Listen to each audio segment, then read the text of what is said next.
O uso das infrações modificou os padrões do trânsito mal educado.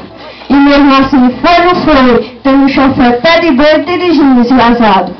O velho Chica Xangô, que foi comprado a prisão, no tempo que combustível tinha o nome de fuel, sem placa, sem sinaleira, passou em toda a carreira no posto rodoviário.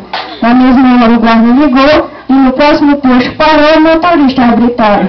Viu com a mulher cochilando, um menino no colo, outro no nome e o choferzinho esquisito. O guarda disse, bonito, e ele disse, andador, nunca me deixou no prego. É tanto que no carrego prego nem extintor. E o pneu de socorro está cheio, está vazio. Não preciso, porque nesses 4 que está rodando eu confio. E se não esvazia, até a borracharia vai na janta, embora esquente. E se a roda chega empenada, desentorta na porrada, meu pneu na danada, pisa fundo e vai em frente. E os retrovisores, aí no senhor botou, ah, seu guarda, o do melhor a carreta arrancou. E o do lado direito, eu emprestei ao prefeito para montar 5 gás.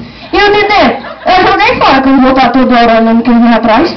E o cinto de segurança, cadê ele, cidadão? Tá lá atrás, no botijão, nossa, de escapamento. E o documento do Detran, o senhor tem? O documento de quem? Não sei, não vi, nem peguei. Mesmo assim, nunca carreguei documento de ninguém.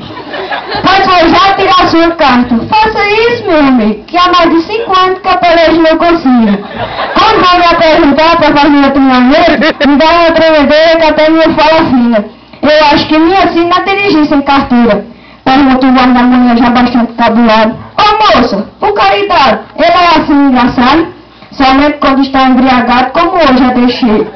Como ninguém é perfeito igual ninguém da ruim, deu a risada e foi. O chofer pé de boi tomar no botequim. Era fim do expediente. E ele estava assim, ninguém é de fora.